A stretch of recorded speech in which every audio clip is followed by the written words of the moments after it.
പരിശുദ്ധമായ റമളാനിലാണ് നമ്മളും മുസ്ലിം ലോകം ഒന്നിച്ച് ഉള്ളത്. ഒരു വലിയ അനുഭൂതിയുടെയും വലിയ ഒരു ആത്മസാക്ഷാത്കാരത്തിൻ്റെയൊക്കെ ഒരു സമയത്തിലൂടെ ഇങ്ങനെ കടന്നു പോവുകയാണ്. നേരത്തെയൊക്കെ നമ്മൾ സൂചിപ്പിച്ചതുപോലെ ഒരു വലിയ പരിശീലനം കൂടി നമ്മളിങ്ങനെ അക്വയർ ചെയ്യാണ്. അപ്പോൾ ഓരോ കാലത്തെയും റമളാനിനെ തന്നെ ഇങ്ങനെ മുറിച്ച് പലതാക്കി വെച്ചിട്ടുണ്ടല്ലോ. പലപ്പോഴും എനിക്ക് തോന്നിയത് അതിങ്ങനെ നമ്മൾ കുറച്ചുകൂടിയും ഓരോ സമയത്തെയും ഇങ്ങനെ ശ്രദ്ധിച്ച് പോകാനാന്ന് തോന്നും. ഒരേ 30 ദിവസം ഉണ്ടല്ലോ ഇങ്ങനെ നിൽക്കുന്നതിന് പകരം 10 ഇങ്ങനെ പോകുമ്പോൾ അതിൽ തന്നെ ഈ 10കൾക്കൊക്കെ കൊടുത്ത വിശേഷണങ്ങൾ, ഈ റഹ്മത്തിൻ്റെ 10, അടുത്തത് പാപം പൊറുക്കലിൻ്റെ മഗ്ഫിറത്തിൻ്റെ 10, പിന്നെ ഒന്ന് നരകമോചനത്തിൻ്റെ ഇത്ഖിൻ്റെ 10 എന്നൊക്കെ ഇങ്ങനെ വിശേഷിപ്പിച്ചു പോകുന്നുണ്ടല്ലോ. ഇതൊക്കെ നമ്മൾ ഈ റഹ്മത്ത് അള്ളാഹുവിൻ്റെ റഹ്മത്ത് ചോദിക്കണം എന്നൊരു വശം മാത്രമാണോ, അല്ല നമ്മൾ ഈ ക്വാളിറ്റീസ് അക്വയർ ചെയ്യണം എന്നുണ്ടോ?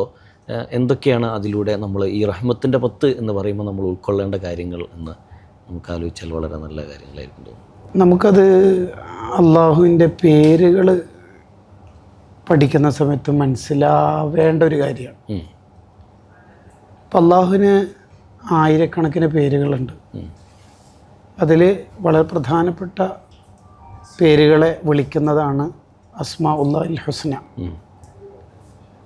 അതിലുള്ളതാണ് ഗഫൂർ, ഗഫാർ, ഗാഫിർ, റഹ്മാൻ, റഹീം. ഇതൊക്കെ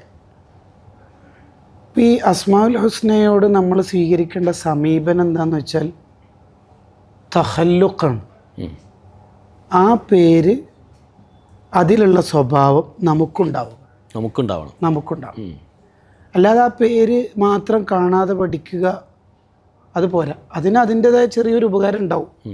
അതിന് കിതാബ് പറയുന്ന ഭാഷ ഖലീലുൽ ജദ്വ എന്നാണ്. ഉപകാരം കുറയും കേട്ടോ. മോശം കാര്യം ബൈഹേർട്ട് ചെയ്യുന്ന ഒരാൾക്ക് കുറ്റം കിട്ടണ പോലെ നല്ല കാര്യം പഠിച്ചാൽ അതിന് അതിൻ്റെതായ ക്വാളിറ്റി ഉണ്ടാവും.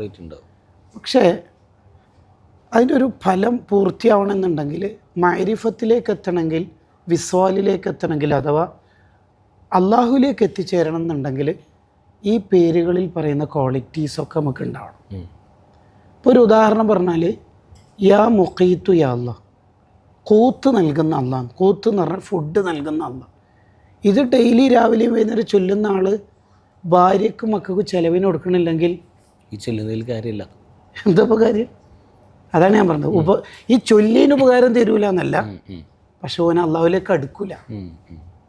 ഇതേപോലെ തന്നെ യാ റഹ്മാനു യാ അല്ലാ, യാ റഹീമു യാ അല്ലാ, അല്ലാഹുമ്മ റഹംനി എന്നൊക്കെ പറയുമ്പോൾ നമ്മുടെ കമ്പനിയിലുള്ള മാനേജർ മുതൽ ഓഫീസ് ബോയ് ഉള്ളവരോട് നമുക്ക് റഹ്മത്ത് ഉണ്ടാവണം, കരുണ ഉണ്ടാവണം.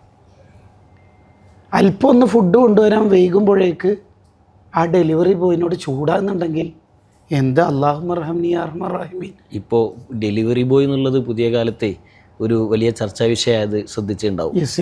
ഡെലിവറി ബോയ് ലിഫ്റ്റ് ഉപയോഗിക്കാൻ പറ്റില്ല എന്നൊക്കെയുള്ള ചർച്ചയാണ്. ആ ചർച്ച തന്നെ എത്ര അശ്ലീലമാണെന്ന് ആലോചിക്കണം. യഥാർത്ഥത്തിൽ ഇസ്ലാമിൽ ഈ ഫുഡ് കൊണ്ടുവരുന്ന ആൾക്ക് കൊണ്ടുവന്ന ഫുഡിൽ നിന്ന് അല്പം കൊടുക്കൽ സുന്നത്താണ്. കാരണം എന്താണെന്ന് പറയുക, വളരെ ശ്രദ്ധേയമായ കാരണമാണ്. ആ കൊണ്ടുവന്ന ഫുഡ് അയാൾ കൂടി സ്മെല്ലടിച്ചിട്ടുണ്ടാവും. അയാൾക്കും അറിയാതെ ചിലപ്പോൾ പാക്ക് ചെയ്യുമ്പോൾ അതിലൊരു ആഗ്രഹം വന്നിട്ടുണ്ടാവും ആ പാവത്തിന്. വേറൊരാൾ ആഗ്രഹിച്ചൊരു സാധനം നമ്മൾ തിന്നുമ്പോൾ അതൊരു വിഷമല്ലേ. ഈ വയറ് നിറച്ച് ഉണ്ണുന്നവൻ എന്ന ഒരു വിശേഷണം ഉണ്ടല്ലോ. അയൽവാസി പട്ടിണി എടുക്കുമ്പോൾ ഭയങ്കര പ്രശ്നമായിട്ടാണ് അത് അവതരിപ്പിക്കുന്നത്. അവന് എന്നിൽപ്പെട്ടവനല്ല എന്നാണ് പറയണത്.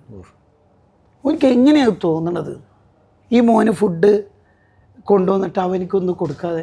അപ്പോൾ ഒരു കുബൂസ് ഡ്രൈ ചിക്കനിൽ ചുറ്റിയിട്ടൊന്ന് കൊടുക്കണം. ഈ കൊണ്ടുവന്ന ഡെലിവറി ബോയ്ക്ക് കൊടുക്കണം. ഇവിടെ ചർച്ച ലിഫ്റ്റ് ഉപയോഗിക്കാൻ പറ്റുമെന്നാണ്. ലിഫ്റ്റിനെ കുറിച്ചല്ല, കൊണ്ടുവന്ന ഭക്ഷണം തന്നെ കൊടുക്കണം. ഹദീസിൽ പറയണത്, പിന്നെ നിങ്ങളുടെ ഖാദിമിന്, നിങ്ങളുടെ സ്റ്റാഫിന്, നിങ്ങളുടെ വീട്ടു ജോലിക്കാർക്ക് നിങ്ങൾ ധരിക്കുന്ന വസ്ത്രം ധരിപ്പിക്കണം, നിങ്ങൾ കഴിക്കുന്ന ഭക്ഷണം കൊടുക്കണം. അതാണ് അതിൻ്റെ ഒരു മര്യാദ എന്ന് പഠിപ്പിക്കണം. അത്രയും ഉയർന്ന വിധാനത്തിലെത്തണം.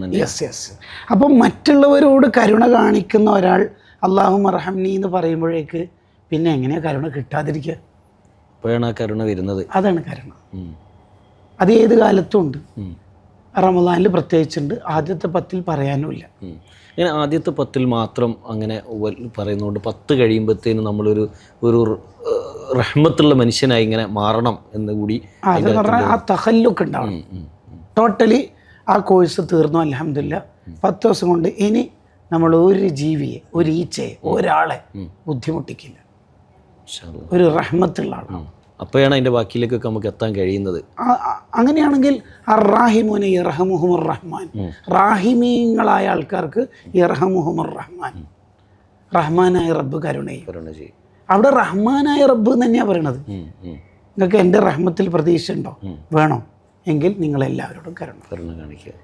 ഇനി അള്ളാഹുവിൻ്റെ ഓരോ പേരിനെ കുറിച്ചും വിശദീകരിക്കാതെ തന്നെ മനസ്സിലാവുമല്ലോ. അപ്പോൾ മഗ്ഫിറത്ത് ലഭിക്കണമെന്നുണ്ടെങ്കിൽ പെട്ടെന്ന് നമ്മളെ ഒരാൾ ചെളി തെറിപ്പിച്ചു വണ്ടി എടുത്ത് പോകുമ്പോൾ അയാൾക്ക് നമ്മൾ പുറത്തു കൊടുക്കുക, മാപ്പ് കൊടുക്കുക. അങ്ങനെ എല്ലാവർക്കും മാപ്പ് കൊടുക്കുന്ന ഒരാളാണെങ്കിൽ അയാൾക്ക് മാപ്പ് കിട്ടും. അയാൾ അല്ലാഹു മഗ്ഫിർലി ചൊല്ലിയിട്ടില്ലെങ്കിലും കിട്ടും. കാരണം അയാളുടെ സ്വഭാവം അതാണ്, എല്ലാവർക്കും മാപ്പ് കൊടുക്കും. അപ്പോൾ റമദാനിലൂടെ ഈ ഓരോ 10 ഈ ക്വാളിറ്റീസ് കൂടി അക്വയർ ചെയ്യാനുള്ള ശ്രമം ഉണ്ടായാൽ കുറച്ചുകൂടി സാർത്ഥകമായി റമദാനിനെ നമുക്ക് മുന്നോട്ട് ഉറപ്പ്. അപ്പോൾ ഏതെങ്കിലും ഒരാളെ ഏതെങ്കിലും ഒരു കേസിൽ കുടുങ്ങിയിട്ട് നമ്മൾ രക്ഷപ്പെടുത്തി, കൊലക്കാരൻ്റെ മുമ്പിൽ നിന്നൊക്കെ രക്ഷപ്പെടുത്തി എങ്കിൽ നമുക്ക് അല്ലാഹു വലിയൊരു കേസായ നരകമോചനം സാധിപ്പിച്ചെടുത്തു തരും. ഇൻഷാ അല്ലാഹ് ഈ രീതിയിൽ ഇതിനെയൊക്കെ ഒരു ക്വാളിറ്റിയായി കാണാൻ കൂടി കഴിയുമ്പോഴാണ് നമുക്ക് വലിയ മുന്നേറ്റങ്ങൾ ഉണ്ടാവും ഇൻഷാ അല്ലാഹ്.